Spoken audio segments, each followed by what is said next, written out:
I'm gonna be going over 4 mistakes that cause a scanning project to fail. And the first mistake is an unknown inventory and an unknown scope. So you don't have to be an expert to get a scanning project done. And that's why you're calling companies like us. That's why you're hiring us to do the work. But you do need to do a little homework before you contact us. I know everyone thinks, if you're anything like my kids, you think, homework, I don't like homework, I thought I was past that. No one likes homework, but it doesn't mean it isn't beneficial. So the homework you need to be doing is getting a light inventory of your project. Again, you don't have to be the expert, but just know a general idea of what you have. So let's say you work at a college registrar's office, you're looking around for scanning companies. If you call us, we're gonna say, great, what do you have and how many? And you say, I don't know. There's not a lot we can do to help you until we know that. Again, unknown inventory, unknown scope. So what you need to do before contacting companies, again, like us, preferably us, is look around, see what materials you have. And when you call us, we say, great, what do you have, how many? You say, well, I have 400 boxes of transcript records, I have 2,000 rolls of student records, and then I have about 3,000 microfiche sheets of employee files. Perfect. Something as simple as that. You don't need to know any more beyond that. That gives us an idea of what we're working with, if we're a fit, if we can help,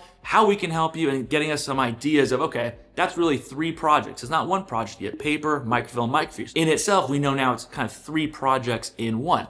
So just having that light inventory allows us to understand the basis of the project and start building that scope with you and asking you the right questions to help create a solution together. The second mistake that can cause a scanning project to fail is skipping the proof of concept. So what we have, every company does things differently, but if you work with BMI, we have something called a milestone 1 proof of concept process, otherwise known as the M1. We just call it the M1. What that is if we're working together, we have a contract, we have a scope of work, we're gonna work together, fantastic. We pick up your materials. What we're gonna do is when we pick up those materials, we're gonna build your process flow from soup to nuts. Maybe it's 15 steps, maybe it's very complicated and it's 50. Depends on the project, depends what you need done, and depends on the material and all that. But we're gonna build that process flow based on how we agreed to do the project. And it's gonna be maybe a 1.5, 2 week effort to build that process flow and actually test your material. So let's go back to that example I gave earlier.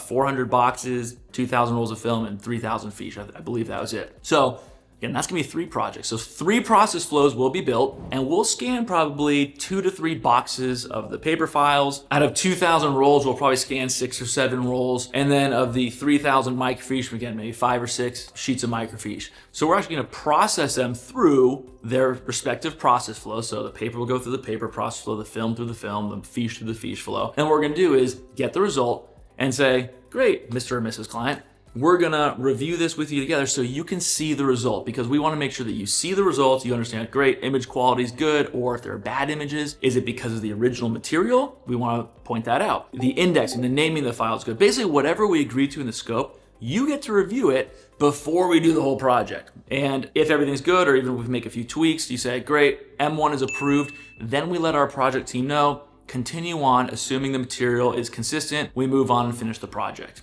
which may be a couple months, whatever it is. But the critical aspect of this is we get to build the process flow and test your material, because if we saw it, great. But my salespeople aren't looking at all 2,000 rolls or every single page in 400 boxes or all 3,000 microfiche sheets. We're making some assumptions based on samples we see, a site survey possibly, and getting a general sense of the project, but we get to build the process flow and test the materials, make sure everything works.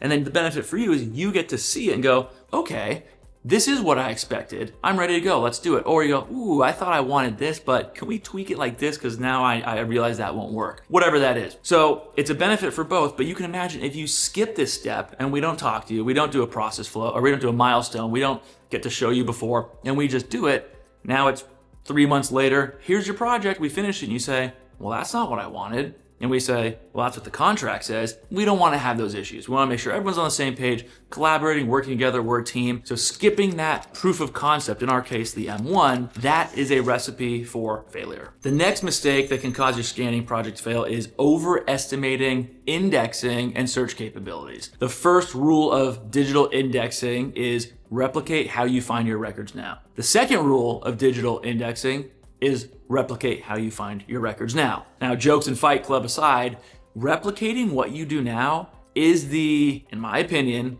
the best and smartest way to start a digital project. What that means, I'm gonna continue to use the same example. You have 400 boxes of educational files. Let's say they're all in manila folders, maybe 30 pages per file. Let's say something like that. You have your microfilm, there are rolls of microfilm, and you have your 3,000 microfiche sheets that are on the sheets. Replicating your indexing would mean for the paper files, if right now you go to a box of paper and you're looking for student Will Whitney, okay, you go find the box and then you find the folder that says Whitney, Will, you go, there it is. Do that. Replicate it that way. So when you ask BMI, when you ask us to digitize, you say, well, name the box, whatever the box says, U through W, and then just index the file by the file tab, which is Whitney, Will. Sure. Why? Because you're replicating how you find it now. Let's say there are multiple sections in that folder. You could go more detailed. You could try to change the naming, but that's changing how you find the files now. So it could cause confusion or cause issues if there's some sort of hidden nuance that comes up only when it's digitized. For the microfilm, right now, if you need something, you find the microfilm roll, you look at the label, and then you start looking for the images. Replicate it that way. It's called roll level indexing. For the fiche, you find the fiche based on the title strip. Maybe there's 60 images on there, maybe there's 270, but you're finding that fiche based on what's on that title strip. Replicate that. Index by the title. So you have one file per microfiche sheet, one file per microfilm roll, one file per folder. You can always do more later. The key in these digitization projects is you're crossing the river from analog to digital. The key is digitizing. So if you replicate your indexing, you have your digital files, it's already better, it's already faster than physical, it's already more protected because you can make backups and all that. You've made your digital files, you've replicated your indexing so your people know how to find it, and then you can always do more. Let's say it's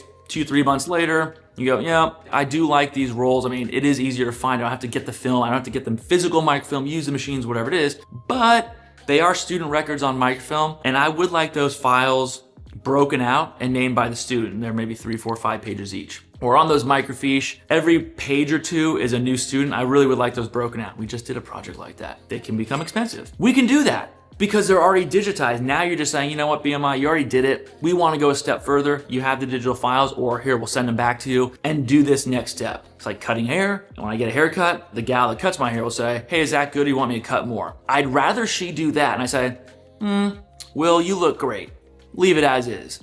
Or I say, it's a little long, cut more. Because if she cuts farther, I don't have a chance to even choose. So it's sort of like that. You can always cut more hair. You can always do more to your records. But if you do all that up front, you pay the higher cost, it takes longer, it's way more detailed, it's changing things. It's harder, much harder to go back and undo that. So we recommend don't overestimate indexing and searching capabilities based on that indexing. Replicate what you have now, it'll be better because it's digital, and you can always do more later, but the key is digitizing, getting them into a digital format. That's a priority. And the last mistake is not setting expectations, and that is, every scanning company has their own way of operating, and what you need to do is ask them what it is, because we operate a certain way. We think it works, we like it, our clients like it. Well, of course, if they go with us, they're our clients, so they like it. But that doesn't mean you're gonna like it. Or you may think we're gonna do something a certain way, but we actually do it a different way, and you don't know about that, so then there's maybe conflict. Hey, you were supposed to call me every day to let me know what's going on, or I thought this thing was gonna take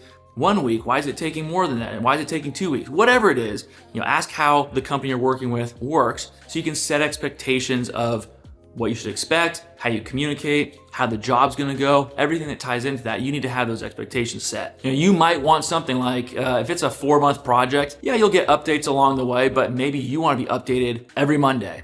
Okay, let your account executive, your sales rep who's gonna be running that project with our project team, let them know that I wanna be updated every Monday. If they don't know that, they're gonna do what the normal operation is, not what you want it to be. So again, it's working together with your account executive on how the thing should go, how the project should run, and what each party should expect. And the key is we just don't want you to feel uncertain or feel like, I can't ask questions. I don't know what's going on with my project. These are the only records I have. What's happening? We don't want that. We want you to feel comfortable, secure. We want you to trust us. So setting those expectations early and just having that collaborative mindset is gonna be huge for any project you work on. The key point is this project is for you. It's your project. You are paying us to do it. So don't be coy about it. Don't be shy. Just say what you want and we'll work with you to get that. Okay, so part of working with a company is, are they acting as a vendor or a partner? I know those words are sometimes interchangeable. There are slight nuances. Depends on your project, depends how you want to look at the project. So check out this video to see the difference between working with a scanning vendor versus a scanning partner to learn a bit more. And thank you for watching.